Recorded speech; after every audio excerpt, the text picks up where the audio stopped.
경제부총리, 경제에 대해서 그런 인식을 하고 있으니까 이렇게 국가를 말아먹고 있는 거예요. 전 세계가 부러워하던 튼튼했던 우리 경제가 윤 정권 1년 반도 안 돼서 총체적인 국가 부도 위기에 처해 있는 거 알기나 하세요? 모르시면 당장 그만두세요. 선거 나갈 생각만 하지 말고.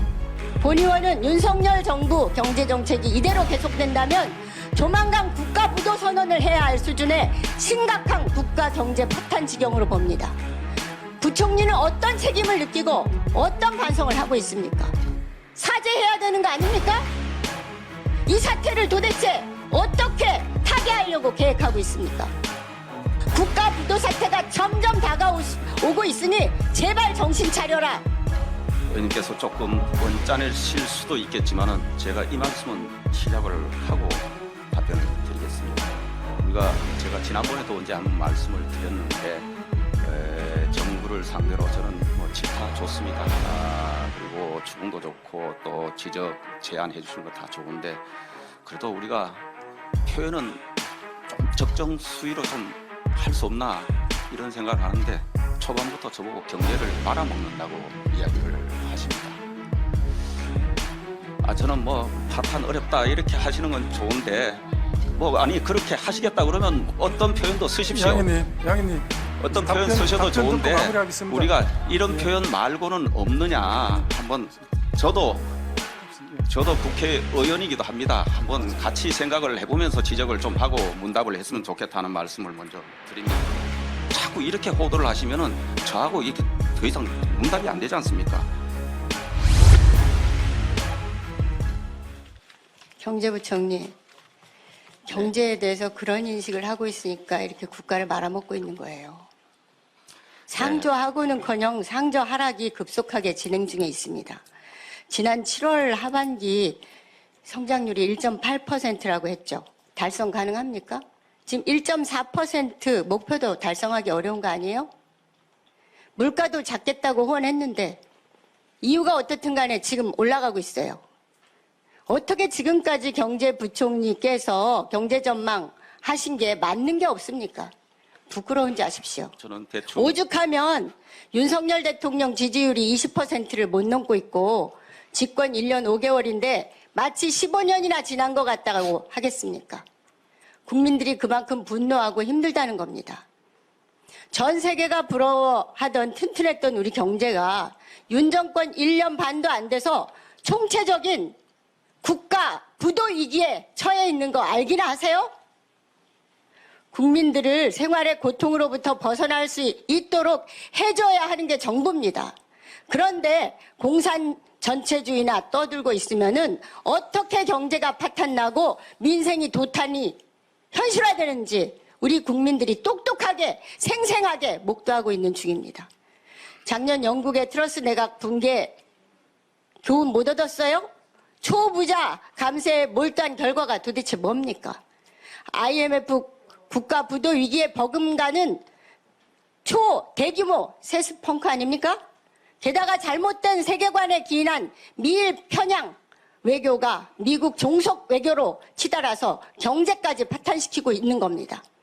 민간 투자와 소비는 날로 줄어들고 있고 중국 등 주요 무역 상대국과의 수출은 12개월 이상 감소하며 장기 무역 적자를 기록하더니 지금 흑자나고 있다고요? 원인이 뭐예요? 대폭적인 수익 감소 때문이에요. 그래서 불황형 흑자가 발생하고 있는 겁니다. 이제는 생산과 산업 기반까지 무너지고 있어요. 이제 우리 경제는 삼중의 악순환 고리에서 빠져나올 길이 없는 지경에까지 이르렀습니다. 우선 대외적으로 미국의 양적 완화와 금리 인상, 국채 폭락과 재정 악화라는 대악순환하고 대내적으로는 국가 재정이 감당할 빚과 PF 대출을 가계부채로 전가시키는 금융 악순환, 그리고 정부가 부자 감세와 대기업 부도를 막는데 급급하느라고 재정 악순환, 이 삼중 악순환 고리로 우리나라 경제 성장률은 계속 하락하고 국가부채, 가계부채, 기업부채 규모는 역사상 유례가 없는 최고치를 갱신하는데 정부는 온갖 편법을 동원해서 하루살이처럼 돌려막고 연명하기에 여념이 없는 겁니다. 여기에 중동 전쟁, 우크라이나 전쟁, 외환, 채권, 주식시장이 하루가 다르게 요동치고 있습니다. 세계 금융시장이 발작을 일으키고 있어요. 경제에 치명적인 악영향을 미치는 국제 유가는 100달러에 거의 육박하고 있고 환율은 오늘 11시 1360원 정도입니다.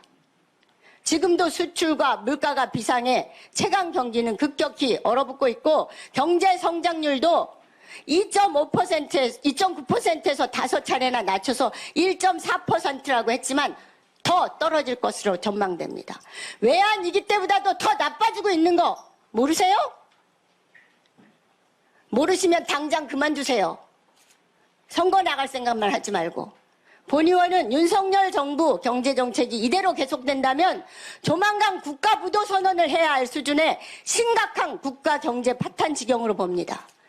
부총리는 어떤 책임을 느끼고 어떤 반성을 하고 있습니까? 사죄해야 되는 거 아닙니까? 이 사태를 도대체 어떻게 타개하려고 계획하고 있습니까? 부총리, 국민들은 아까 부총리께서 말씀하신 그게 결코 동의하지 않습니다. 지금 역사를 퇴행시키는 정권이 어떻게 국가를 한순간에 무너뜨리는지 참극을 보고 있는 겁니다. 무엇보다 국위구선의 외교정책으로 환원해야 됩니다. 부자 감세의 즉각적인 철회와 특권층에 대한 정당한 증세, 산업 전반의 구조조정과 혁신, 현 국가체제의 대전환이 없이는 이런 경제의 삼중 악순환 고리를 결코 벗어날 수 없을 겁니다. 근데 동의하지 않죠? 동의한다면 이렇게 하지 않았을 겁니다. 본 의원이 작년 국감에서 미 중유의 경제 쓰나미가 몰려오고 있으니 제대로 대비하라 강조했습니다. 지금은 국가 부도 사태가 점점 다가오고 있으니 제발 정신 차려라. 이 말씀을 강조하지 않을 수 없습니다. 구체적 증거를 제시하겠습니다. 윤석열 정부 연초부터 예상된 세스펑크 발표를 미뤘습니다. 그러더니 한국은행에서 113조 빌려서 돌려막기 하고 있습니다. 이자로만 1,500억 지급했습니다. 이제는 환율을 방어하기 위해서 만들어 놓은 외국한 평형기금까지 털어쓰겠다고 계획하고 있죠. 건전 재정 운운하더니 재정 집행을 미루고 축소하는 가운데서도 윤석열 정권 1년 동안 정부 예산에서 늘어난 국가 채무가 얼마인지 아세요? 97조입니다. 2022년 결산 결과입니다. 기재부가 제출한 겁니다. 공공기관 부채 얼마 늘었는지 아세요? 88조 늘었습니다. 국채은행 부채 얼마 늘었는지 아세요? 84조 늘었습니다. 1년 동안 이렇게 운영한 겁니다. 국가 채무가 현재 1068조고 공공기관 부채는 670조고 산업은행, 수출입은행 등 국책은행 부채가 829조입니다. 이것만 해도 2,567조나 됩니다. 여기다 기업 대출도 1,844조, 1년 만에 130조가 늘어났습니다. 이게 경제 파탄, 재정 파탄 아니고 뭡니까 도대체? 그런데 가계부채, 지옥에서 국민들을 살게 하고 있습니다. 국민들이 도탄에 빠져 있어요. 6월까지 가계대출이 1,749조고 자영업자 대출이 1,044조입니다. 국민 절반이 2,300만 명이 소득의 70% 이상을 빚 갚는 데 쓰는 국민들이 295만 명입니다. 소득 전체를 빚 갚는 데 쓰는 국민이 171만 명입니다. 가중 채무자가 448만 명. 예, 잠시만요. 알겠습니다. 예.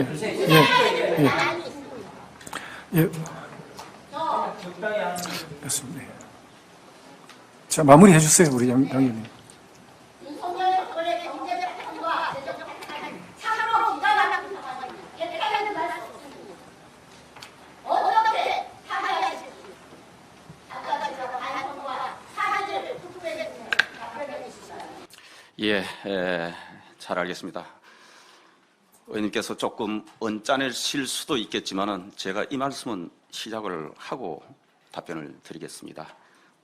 제가 지난번에도 언제 한번 말씀을 드렸는데 정부를 상대로 저는 뭐 질타 좋습니다. 그리고 추궁도 좋고 또 지적 제안해 주시는 거 다 좋은데 그래도 우리가 표현은 좀 적정 수위로 좀 할 수 없나 이런 생각을 하는데 초반부터 저보고 경제를 말아먹는다고 이야기를 하십니다. 저는 뭐 파탄 어렵다 이렇게 하시는 건 좋은데 아니 그렇게 하시겠다 그러면 어떤 표현도 쓰십시오. 양의님 어떤 표현 쓰셔도 답변 듣고 좋은데 마무리하겠습니다. 우리가 이런 예. 표현 말고는 없느냐 한번 저도 국회의원이기도 합니다. 한번 같이 생각을 해보면서 지적을 좀 하고 문답을 했으면 좋겠다는 말씀을 먼저 드립니다. 알겠습니다. 장관 답변 해주세요. 예. 그리고 물가 등등 아까 제가 여러 차례 지표 가지고 설명을 드리기 때문에 경제는 지표로 말씀을 쭉 드리겠습니다. 그리고 나온 지표도 있고 이제 곧 또 여러 지표들이 나옵니다. 그 지표를 보시면은 아마 제가 이게 상저하고라고 이야기를 하면서 민생이 제가 따뜻하다. 늘 우리 민생이 좋다 이런 이야기를 한 적이 한 번도 없습니다. 자꾸 경기 흐름에 관해서 말씀이 계시기 때문에 상반기보다 하반기는 경기 흐름이 좋아진다. 그것이 내년으로 가면 더 나아질 거다, 뚜렷해질 거다. 이 말씀을 계속 드리는 겁니다. 그걸 자꾸 이렇게 민생이 편하다고 너는 그렇게 생각하느냐. 자꾸 이렇게 호도를 하시면은 저하고 이렇게 더 이상 문답이 안 되지 않습니까? 그리고 국가부도 얘기, 정말 저는 좋은 화두를 던졌다고 생각하십니다. 부채가 커지면 부도를 맞는 겁니다. 가계부채, 기업부채, 국가부채, 정부부채, 이 커지면 위기로 가는 겁니다.